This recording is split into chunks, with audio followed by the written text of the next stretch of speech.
Pujilah namamu, di dalam nama Tuhan Yesus Kristus, kami siap mendengar firman-Mu. Dalam nama Yesus kami berdoa. Semua yang percaya berkata, amin. Terima kasih. Shalom Bapak Ibu Saudara sekalian. Wow, saya baru pertama kali ada di kota Soe, jadi terimalah saya. Ya, saya terima kasih juga buat Bapak Gembala dan Ibu yang sudah memberikan kepada saya kesempatan untuk melayani di tempat ini di pagi hari yang luar biasa ini. Oke, perkenalkan lebih dahulu, nama saya Alfian Husada. Ya, saya berasal dari sebuah kota, ya, lahir di Cirebon, 50-an, kurang lebih 50 tahun yang lalu.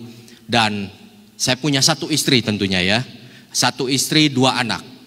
Enggak kebalik, ya, jangan. Saya punya satu istri, ya, dan dua anak. Yang pertama umur 20 tahun dan yang kedua umur 14 tahun. Dan saya menggembalakan di sebuah jemaat di Jakarta, khususnya Jakarta Barat. Oke, itu saja perkenalannya, dan mari kita buka firman Tuhan di dalam Matius 26 ayat yang ke-39.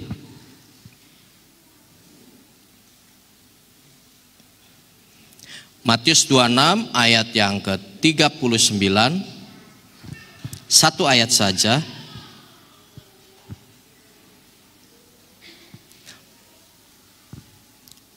Maka ia maju sedikit lalu sujud dan berdoa, katanya, ya Bapakku, jikalau sekiranya mungkin biarlah cawan ini lalu daripadaku, tetapi janganlah seperti yang ku kehendaki, melainkan seperti yang Engkau kehendaki.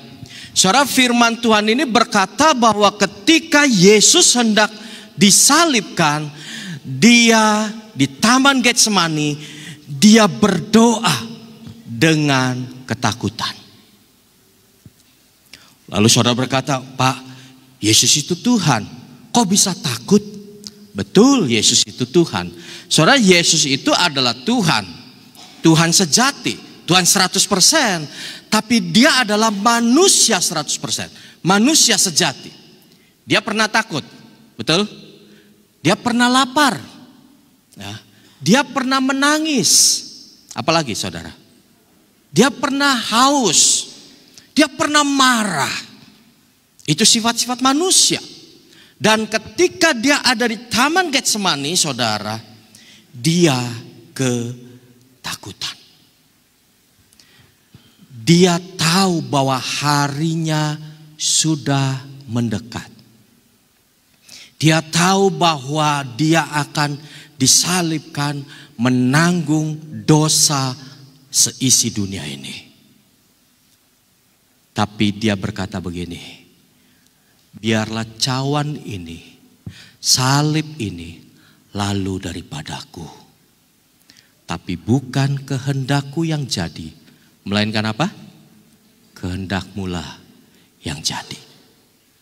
Saudara, kalau saudara mau, kalau saudara tahu 2 hari lagi, 3 hari lagi saudara akan dihukum misalkan, atau saudara akan terjadi sesuatu dalam hidup saudara, apa yang saudara lakukan?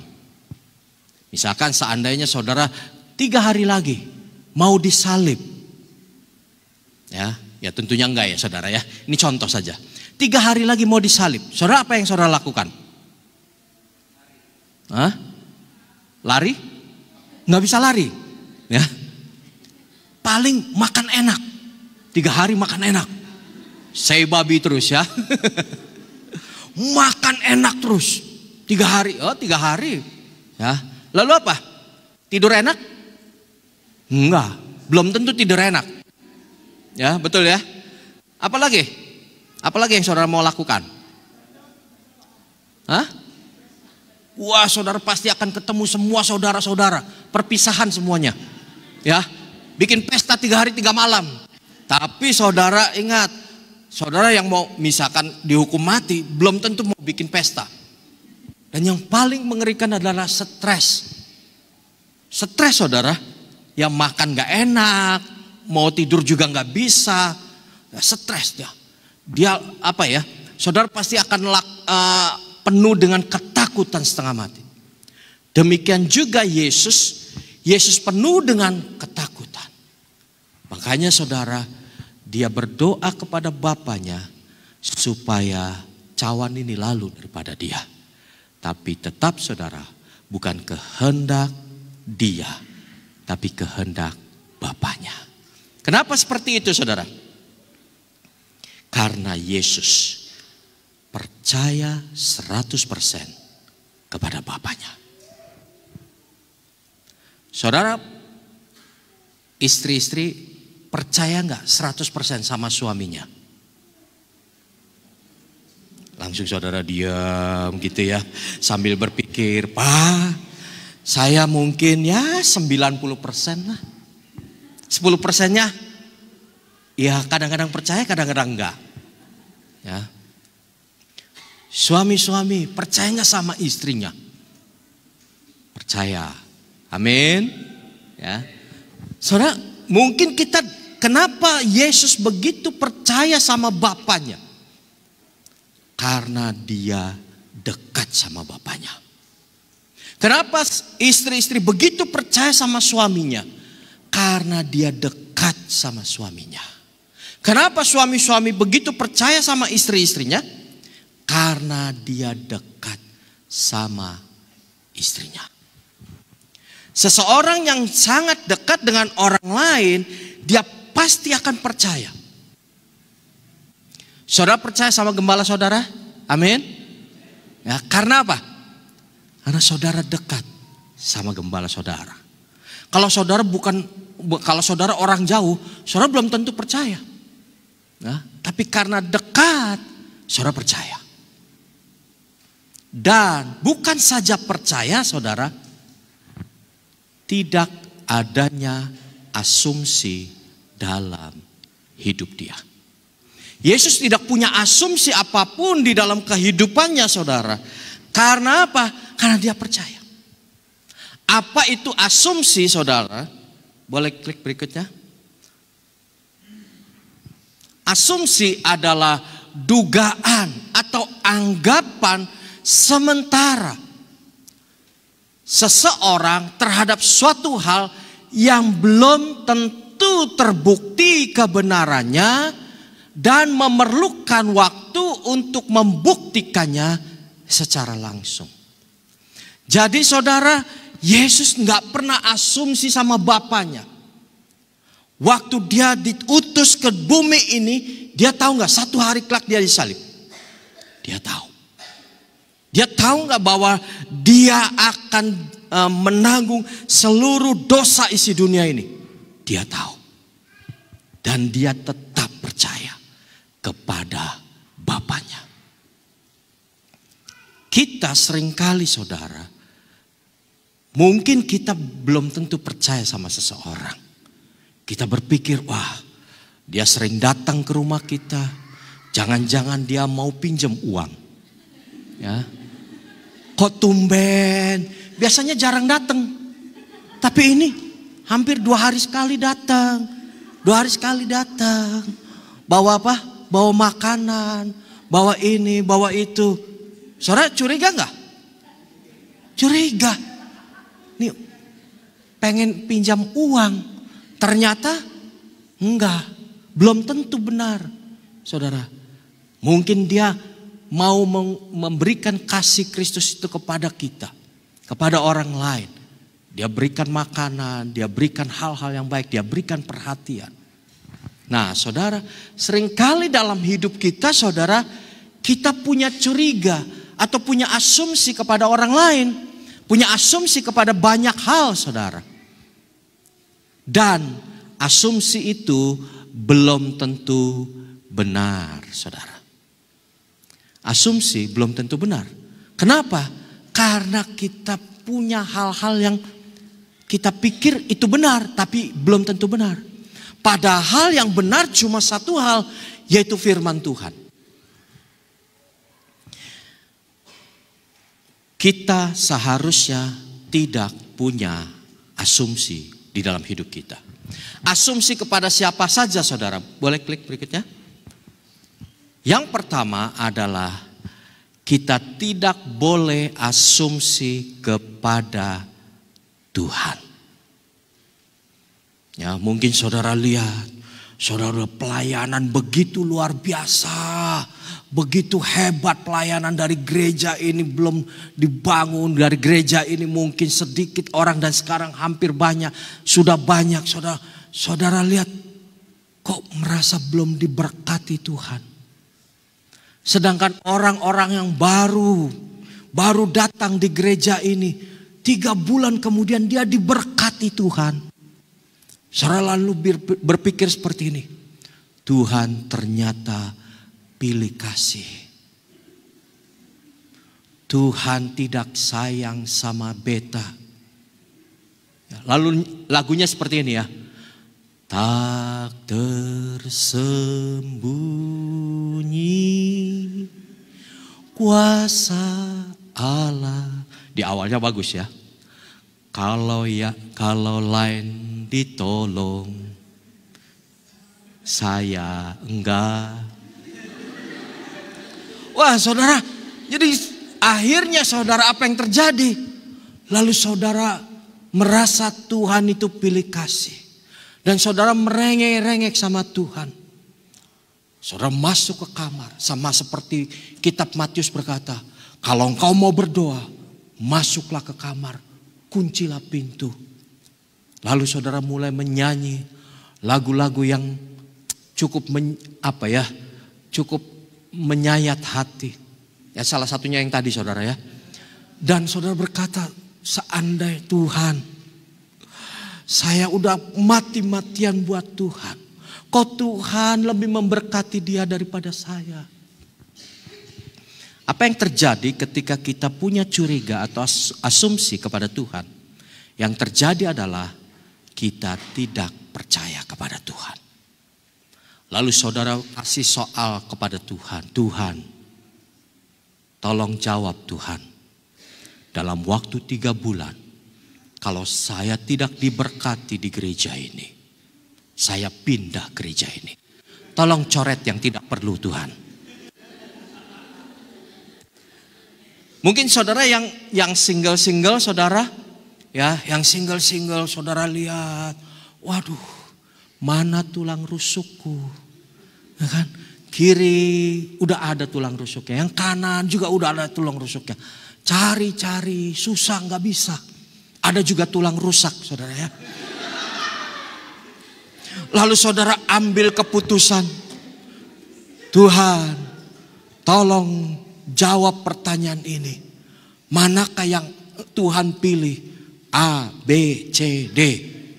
Tolong Tuhan, coret yang gak perlu Tuhan.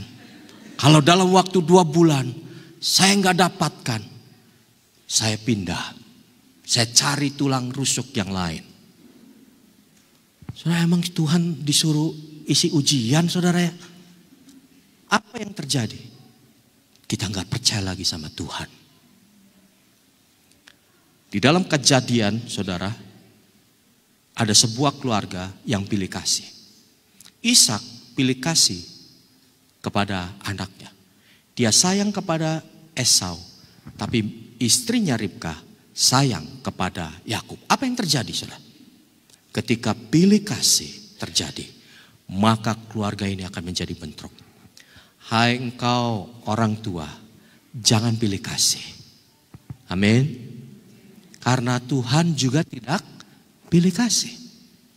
Kalau engkau menganggap Tuhan pilih kasih, maka engkau juga akan melakukan pilih kasih kepada anakmu. Kalau engkau curiga kepada Tuhan, maka engkau akan curiga kepada orang lain. Engkau akan curiga kepada pemimpinmu, engkau curiga kepada pendetamu, engkau curiga kepada rekan seimanmu, engkau curiga kepada orang lain. Jangan engkau pilih kasih. Karena Tuhan tidak pilih kasih. Jangan kau curiga kepada Tuhan. Jangan kau asumsi kepada Tuhan. Yesus memberikan contoh kepada kita bahwa dia tidak asumsi kepada Tuhan. Dia tidak curiga kepada Bapaknya. Mari kita terus percaya kepada Tuhan. Amin. Walaupun mungkin kondisi tidak membaik saudara, walaupun kondisi tidak baik, tapi percayalah Tuhan sayang sama saudara. Sama seperti Bapa sayang kepada anak-anaknya, demikianlah Tuhan sayang kepada orang-orang yang takut akan Dia. Saya mau tanya sama bapak-bapak atau ibu-ibu, sayangkah sama anakmu? Sayang? Sayang. Saya juga sayang sama anak-anak saya. Demikianlah juga Bapa kita sayang kepada hidup kita. Jadi janganlah asumsi atau curiga kepada Tuhan. Yang kedua saudara, curiga atau asumsi kepada siapa? Kepada keadaan. Saudara, jangan curiga kepada keadaan atau kondisi di sekeliling saudara. Mungkin saudara datang ke tempat ini, saudara lihat ya, kondisi di bangsa ini mungkin sedang pandemi waktu itu ya. Sekarang sudah berkurang ya. Sudah berkurang puji Tuhan, tapi sedang naik lagi. Doakan terus bangsa ini supaya di dalam juga melewati hal seperti ini Tuhan berdaulat. Amin. Ya. Nah, saudara, jangan curiga kepada keadaan. Kalau engkau curiga kepada keadaan atau asumsi kepada keadaan, maka yang terjadi adalah engkau punya ketakutan. Punya ketakutan. Tuhan, kok kondisinya enggak baik seperti ini? Tuhan, kok kenapa seperti ini? Akhirnya apa? Akhirnya yang terjadi takut. Saudara lihat ke atas. Ini jangan-jangan waktu saya khotbah jatuh nih lampunya. Lalu saya kena kepala saya. Pak! Lalu saya pingsan di tempat ini. Lalu saya diterbangkan ke Jakarta. Dan akhirnya mungkin meninggal di sana. Lalu saya berpikir, waduh kalau saya meninggal, saya punya 2 anak, 1 istri. Bagaimana kehidupannya kelak? Nanti kalau anak saya nanti mau kuliah, anak saya mau sekolah, dia bagaimana biayanya? Padahal udah terjadi belum? Belum. Tapi kenapa itu bisa terjadi? Karena kita berpikir bahwa keadaan ini menjadi hidup kita menjadi takut karena sebuah keadaan. Jangan takut kepada keadaan di sekeliling. Daud berkata begini, walau 1000 rebah di kiriku, 10.000 rebah di kananku. Bahkan ketika kondisi keadaan tidak meyakinkan hidupmu, kondisi keadaan mungkin menggoyahkan imanmu. Tapi Daud berkata, tetaplah Tuhan penolongku. Apapun yang terjadi dalam kehidupan kita, saudara harus tetap pegang bahwa Tuhan yang menolong kehidupan kita. Kondisi memang tidak bisa merubah. Saudara nggak bisa merubah kondisi yang ada di luar saudara. Betul? Saudara nggak bisa merubah. Pandemi akan datang terus, ya mungkin akan datang terus. Saudara bukan seperti Superman ya. Wah, langsung merubah semua kondisi. Enggak saudara. Kita nggak bisa merubah kondisi yang ada di luar kita. Tapi yang bisa kita rubah adalah kondisi yang ada di dalam hati kita. Mungkin orang lain berkata, wah Pak, hati-hati Pak, punya ketakutan atau apapun. Betul, kita mesti jaga-jaga, kita mesti waspada saudara, nggak salah. Tapi jangan sampai ketakutan di luar sana akan dibawa masuk ke dalam hidupmu sehingga engkau akan takut. Padahal itu belum terjadi apapun di dalam kehidupan saudara. Ketika kondisi di luar sana membuat hidup seorang lain takut. Tapi saudara, janganlah itu membuat hidupmu takut. Karena percayalah, di dalam dirimu ada pribadi yang mengatasi segala ketakutan. Namanya siapa? Yesus. Yang kedua adalah asumsi atau curiga kepada keadaan. Yang ketiga, saudara. Asumsi atau curiga kepada rekan seiman atau orang lain. Ini akan menghasilkan apa? Penghakiman. Wow. Saudara, ada banyak hal saudara sehingga kita curiga sama orang lain. Apa yang terjadi? Menghakimi. Padahal Alkitab berkata bahwa, Yesus berkata bahwa janganlah engkau menghakimi. Sebab ketika engkau menghakimi, maka penghakiman itu akan balik kepada hidupmu. Artinya apa saudara? Ketika engkau menghakimi seseorang, wah orang ini nggak baik nih, nggak baik keadaannya, apa yang dilakukan perbuatannya tidak baik, maka perbuatannya yang tidak baik itu akan balik kepada hidupmu. Makanya saudara, kalau di dalam gereja jangan ada gosip. Amin. Apa itu gosip? Digosok makin sip. Ya. Pak, tahu nggak Pak? Si A Pak, wow, utang belum bayar Pak. Wow, ditagih. Bukannya dia merendah, dia yang marah. Yang utang yang lebih marah Pak. Lalu saudara tambahin bumbu seperti ini. Tapi Pak, jangan bilang siapa. Loh, dia bilang jangan bilang siapa-siapa. Dia udah bilang sama siapa-siapa. Jangan bilang siapa-siapa ya Pak. Baik. Dia cerita lagi sama orang lain. Pak, tahu nggak Pak? Si A ini kelakuannya nggak baik. Begini. Pak, jangan bilang siapa-siapa. Tapi dia bilang siapa-siapa. Akhirnya saudara, dia menghakimi. Asumsi atau curiga kepada orang lain yang belum tentu kebenarannya saudara akan menghasilkan penghakiman. Jangan sampai saudara ketika saudara menghakimi, tiba-tiba perbuatan orang ini akan datang kepada hidup kita. Bapak-bapak, apakah engkau pernah menghakimi pasanganmu? Belum pernah? Luar biasa Pak. Satu hari, ini udah lama sekali, udah lama. Saya memimpin di sebuah ibadah, ya, memimpin jemaat, ya. Ibadahnya pukul 7:30. Rumah kami agak cukup jauh, setengah jam, ya dari gereja, cukup jauh. Lalu dia kan pagi-pagi gitu ya, pagi-pagi ketika udah saat teduh, mandi semua, udah siap mau berangkat, saya mau siap, udah siap berangkat. Istri saya sudah mandi juga. Apa yang terjadi? Kalau kita bapak-bapak mandinya mandi ninja. Saudara tahu ninja? Itu pahlawan Jepang itu tuh. Sat. Selesai. Ya, 3 menit selesai. Ya. Kalau ibu-ibu, itu dia ya. Udah selesai. Nah, kalau bapak-bapak dandan enggak?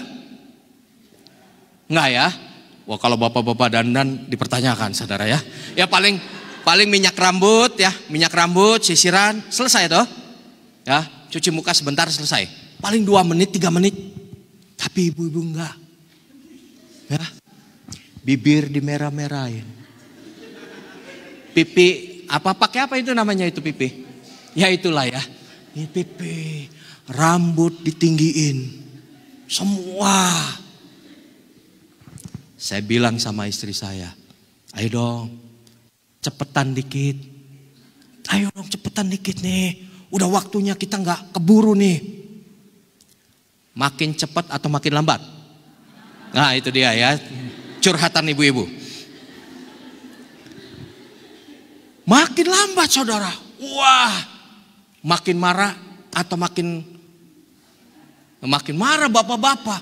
Waduh, ayo dong. Akhirnya saudara, makin lambat saya jalan sendiri ke gereja.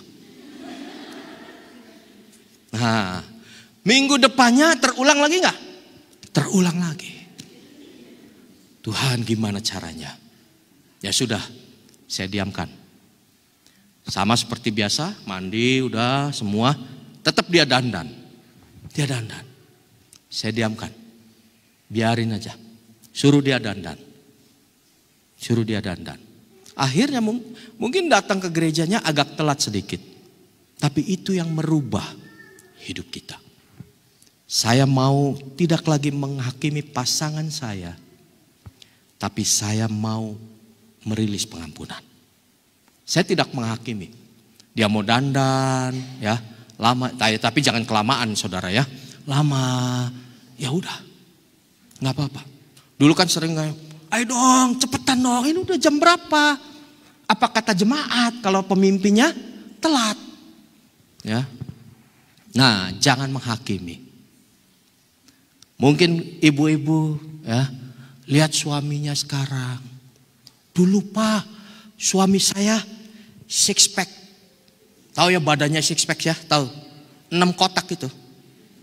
1, 2, 3, 1, 2, 3. 6 kotak. Luar biasa Pak.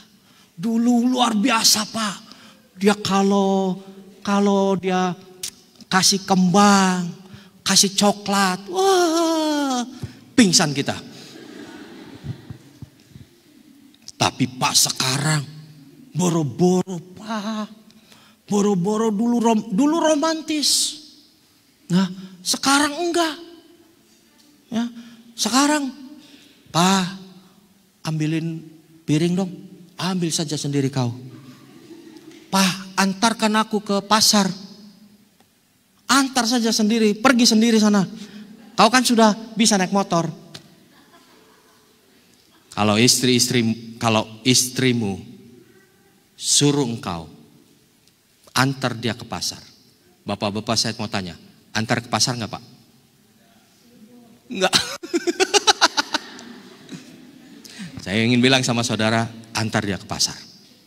Dia akan makin sayang sama saudara. Amin ibu-ibu. Oh. Mungkin badan dulu 6 pack. Ternyata sekarang badannya 6 months. 6 bulan. 6 bulan terus gak lahir-lahiran. Nah, karena udah kebanyakan makan kali ya. Dulu ya ombaknya tinggi. Ya, ombaknya tinggi maksudnya ya. Sekarang bukan ombaknya yang tinggi Pak. Pantainya yang panjang. Ya, sama seperti saya ya. Pantainya panjang. Dulu Pak dia begini lakukan banyak hal Pak. Tapi sekarang enggak. Jangan menghakimi. Amin. Ya.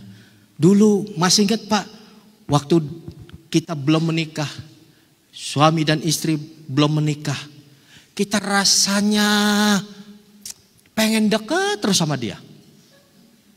Betul? Wah, kayaknya nggak ada ya di sini ya. Nggak ada yang ngaku ya. Pengen deket aja. Saudara masih ingat cerita Yakub? Yakub cinta mati sama Rahel. Tapi bapaknya Laban dia bilang gini, kamu boleh ambil Rahel, tapi kerja sama saya 7 tahun. Saudara nanti baca di Alkitab, di dalam Kejadian. Yakub bekerja kepada Laban 7 tahun lamanya. Tapi dirasanya hanya beberapa hari saja. Kenapa hanya beberapa hari saja? Jatuh cinta sama Rahel. Saudara-saudara yang jatuh cinta, ngobrol 2 jam. Tapi rasanya baru 5 menit. Ya, ngobrol dari bulan, cicak, martabak. Mobil lewat diobrolin, motor lewat diobrolin, orang lewat juga diobrolin. Semua yang lewat diobrolin, kucing lewat aja diobrolin saudara. Karena apa? Karena sayang. Tapi begitu menikah ternyata tidak seindah warna aslinya. Kaget. Kenapa? Karena hari pertama ketika kita tidur bersama, istri-istri kaget. Dia pikir ada di hutan. Ada seseorang yang gergaji pohon di hutan. Bunyinya kencang sekali. Dia pikir dia tidur di hutan. Ternyata dia lihat ada suaminya yang baru menikah 1 hari. Kaget. Dulu mungkin suami-suami, ya calon suami, lihat istrinya. Kalau datang ke rumah calon istrimu, engkau lihat, makanan luar biasa. Makan ini, makan itu. Hebat juga calon istriku. Masaknya luar biasa. Begitu sudah nikah, nggak bisa masak. Ternyata waktu pacaran, waktu tunangan, waktu itu dia beli di restoran sebelah. Pantesan aja enak terus ya. Saudara, jangan engkau menghakimi pasanganmu. Bapak-bapak mungkin dia lihat, wah dulu istrimu pinggangnya 48. Tapi setelah menikah, punya anaknya begini. Bagaimana caranya supaya kita tidak curiga kepada Tuhan, tidak curiga kepada keadaan, tidak curiga kepada orang lain? Satu hal saja. Mari kita buka Yohanes 8 ayat yang ke-31.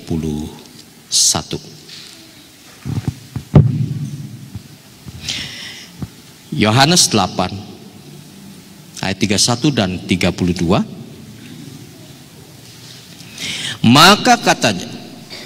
Maka katanya kepada orang-orang Yahudi yang percaya kepadanya, jikalau kamu tetap dalam firman-Ku, kamu benar-benar adalah murid-Ku, dan kamu akan mengetahui kebenaran, dan kebenaran itu akan memerdekakan kamu. Bagaimana caranya supaya kita nggak curiga? Hiduplah di dalam yang namanya kebenaran. Dan bukan itu saja, dan maka kebenaran itu akan memerdekakan hidup saudara. Kebenaran itu akan memerdekakan. Apa arti kata merdeka? Merdeka adalah begini, kebenaran itu akan membuat hidup saudara bebas dari dominasi dosa. Saudara, ketakutan, ketika saudara takut akan membawa kepada dosa. Ketika saudara khawatir akan membawa kepada dosa. Ketika saudara curiga kepada orang lain akan membawa kepada dosa. Dan bagaimana supaya bisa lepas daripada dominasi dosa itu? Dengan hidup di dalam yang namanya kebenaran. Ketika engkau hidup dalam kebenaran terus menerus, hari demi hari. Mungkin kau berkata, Pak, saya sudah bosan Pak, baca Alkitab udah bolak-balik Pak. Ya, dilihat dari kejadian sampai wahyu, bertahun-tahun saya baca kok nggak berubah ya isinya. Kalau saudara baca koran atau baca Facebook, berubah terus ya isinya kan. Betul ya? Status orang berubah-berubah tuh ya. Status orang berubah, baca berita pasti berubah. Tapi baca Alkitab Pak, nggak pernah berubah. Ya, nggak pernah berubah. Nah, tapi saudara, itulah Yesus tidak pernah berubah. Tapi Alkitab ini yang merubah hidup kita. Ketika firman Tuhan ini kita baca, kita sedang menabung firman Tuhan itu dalam hidup kita. Ketika kita dalam ketakutan, maka apa yang ada dalam hidup kita akan dimunculkan.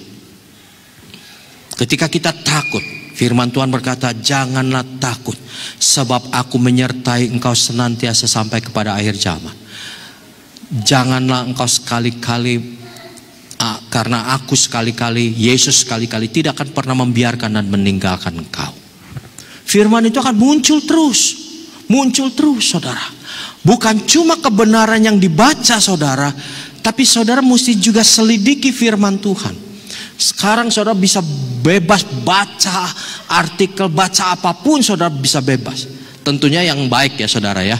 Saudara bisa selidiki firman Tuhan, banyak hal-hal yang tersembunyi yang Tuhan singkapkan kepada hamba-hambanya untuk saudara juga bisa belajar firman Tuhan.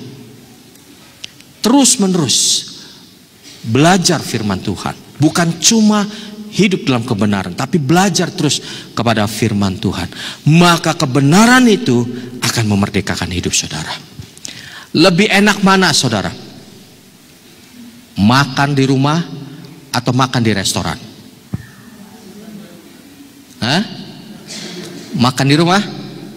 Nah, mungkin saudara berkata, Pak, enak makan di restoran. Lebih sehat mana? Makan di rumah, makan di restoran? Di rumah. Demikian juga hidup kita. Mungkin kita berkata, Pak, Pak, pendeta ini Pak, kupasnya dalam sekali. Nah, saya nggak perlu Pak datang ke gereja ini. Saya datang tiap hari ke gereja Pak. Namanya GYI, Gereja YouTube Indonesia. Saudara bisa temukan siapa saja saudara, khotbahnya begitu luar biasa saudara. Saudara bisa temukan itu. Dari yang kupasnya dalam sampai kupasnya nggak dalam, dari yang nggak lucu sampai yang lucu. Ya, acara apa ya? Acara yang lucu-lucu itu kalah Pak sama hamba Tuhan ini Pak. Tapi saudara, makanan yang sesungguhnya saudara dari tempat ini. Saudara boleh nggak? Saya nggak larang saudara untuk lihat firman Tuhan dari hamba Tuhan yang lain, saudara, itu bagus saudara. Tapi itu bukan yang utama. Yang utama adalah di sini. Karena saudara ada di rumah ini, di rumah Tuhan di tempat ini. Jadi saudara pastikan saudara makan dari firman dari tempat ini. Bukan cuma dari tempat ini saudara. Setiap hari apakah saudara baca firman atau enggak? Setiap pagi apakah saudara membacanya, merenungkannya, melakukannya? Alkitab menyuruh kepada kita, memerintahkan kepada kita untuk merenungkan firman Tuhan itu siang dan malam. Siang itu 12 jam, malam itu 12 jam. Artinya apa? Artinya seluruh hidup kita merenungkan firman Tuhan dalam kehidupan kita. Kenapa? Karena firman Tuhan ketika itu jadi kebenaran dalam hidup kita, jadi aletheia dalam hidup kita, maka firman itu akan memerdekakan hidup kita. Ada banyak orang dengar firman Tuhan luar biasa, semua dengar firman Tuhan, tapi hidupnya tidak pernah berubah. Maka itu bukanlah kebenaran. Dia cuma dengar khotbah, dia cuma dengar orang yang mengkhotbahkan firman Tuhan. Orang yang dengar firman Tuhan dan merenungkan firman Tuhan dan melakukannya, hidupnya pasti berubah. Bapak-bapak tanya sama istrimu, "Ma, hidup papa udah berubah belum?" Kalau belum, saudara baca firman Tuhan. Itu akan berubah. Udah Pak, berubahnya dikit banget, nggak banyak. Nah puji Tuhan, walaupun berubah dikit ya. Nah saudara, tanya sama orang di rumahmu, sudah berubah belum? Saya tanya sama istri saya, sama anak saya, ya lumayan berubah lah gitu ya. Puji Tuhan ya kan, gitu. Dulu marah-marah, sekarang enggak. Dulu banyak hal, mungkin yang tidak kedewasaan dalam hidup saya, tapi ketika firman Tuhan ini merubah hidup saya makin berubah. Bukan karena saya bisa berubah, tapi firman Tuhan yang merubah, yang memerdekakan hidup saya. Jadi saudara, bagaimana asumsi itu dihilangkan? Yaitu hiduplah di dalam kebenaran firman Tuhan. Mau saudara, hari ini, mulai hari ini, setiap hari, setiap saat saudara baca firman Tuhan, mulai renungkan firman itu hari demi hari di dalam kehidupan kita. Saya percaya firman Tuhan ini akan menguatkan hidup saudara, memberikan damai sejahtera dalam hidup saudara, supaya saudara juga bukan saja mendengar, tapi juga melakukan firman ini dalam kehidupan saudara. Mari kita berdoa. Terima kasih Tuhan, terima kasih Bapak.